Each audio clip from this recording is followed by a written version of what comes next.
So let's dig right in to some of the news. We're going to hit the big news story first.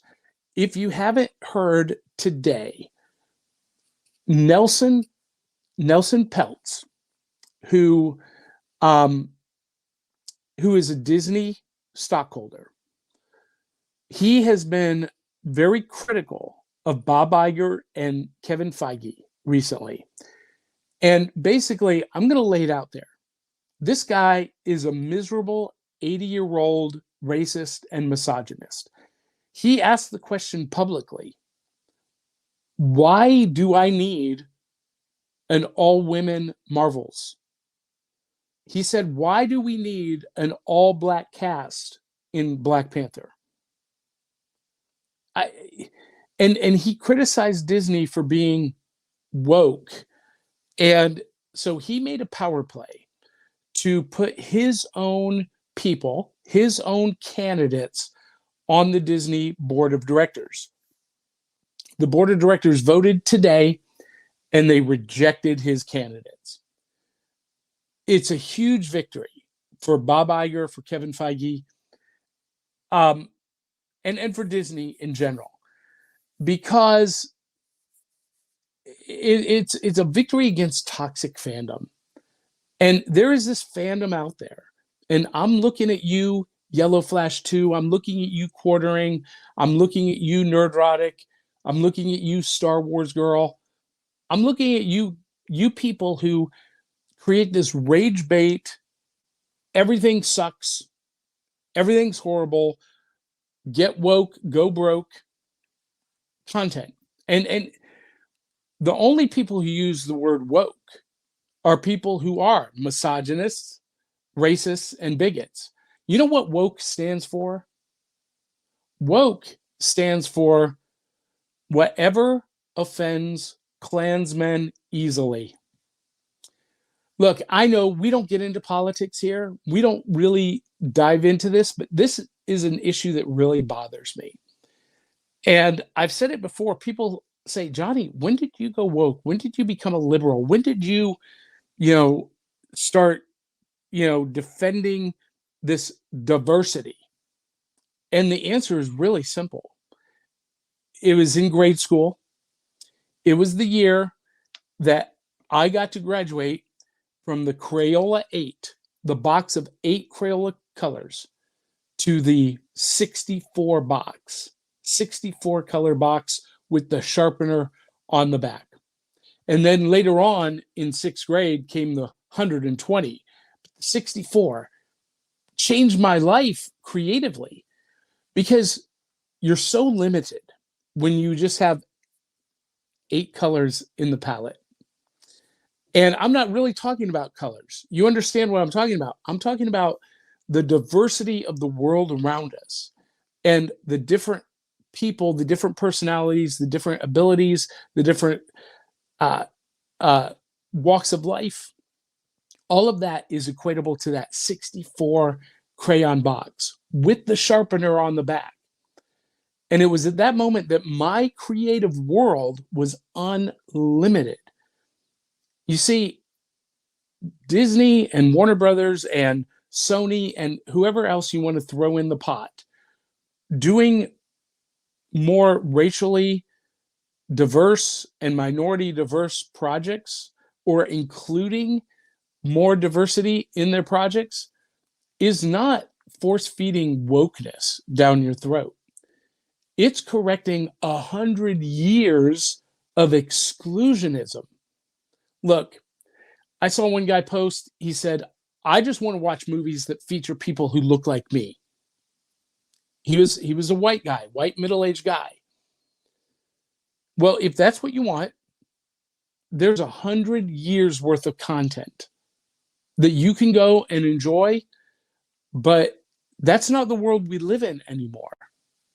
The world we live in today is very diverse. All ethnicities, all colors, all races, all sexes or sexual orientations. And by including those varieties. We're going to call them varieties. By including all varieties, it's not woke. It's just a reflection of the world we live in. And anyone who stands against that is not a friend of this show and is not a friend of the Cereal Box Network. And quite honestly, you're not a friend of fandom. The father, arguably, the Hugh Hefner of comics, Stan Lee, has said multiple times that the X-Men were an analog for the civil rights struggle. They represented the African American race in his comic book world in Marvel Comics. So right off the bat, the X-Men were about diversity. Stan Lee created the first African American superhero in the Black Panther. And you see how popular that character is today. His first movie, over $1 billion. The second movie came in under $1 billion, but did right at $800 million. Really well. One of the most popular superheroes on the planet. And people are still screaming, forced diversity. It's being shoved down our throat. Are you kidding me? Here's the deal. Nothing's being shoved down your throat. And I'll tell you why. Out of last year, there were 347 movies released to theaters by Hollywood. 347. Exactly 6 of them were superhero movies. And out of those superhero movies last year, 2023, exactly 2 included ethnic diversity. That's funny. That did balloons when I held up 2. That's weird. Yeah, Blue Beetle and the Marvels. Out of 347, 2. Are you kidding me?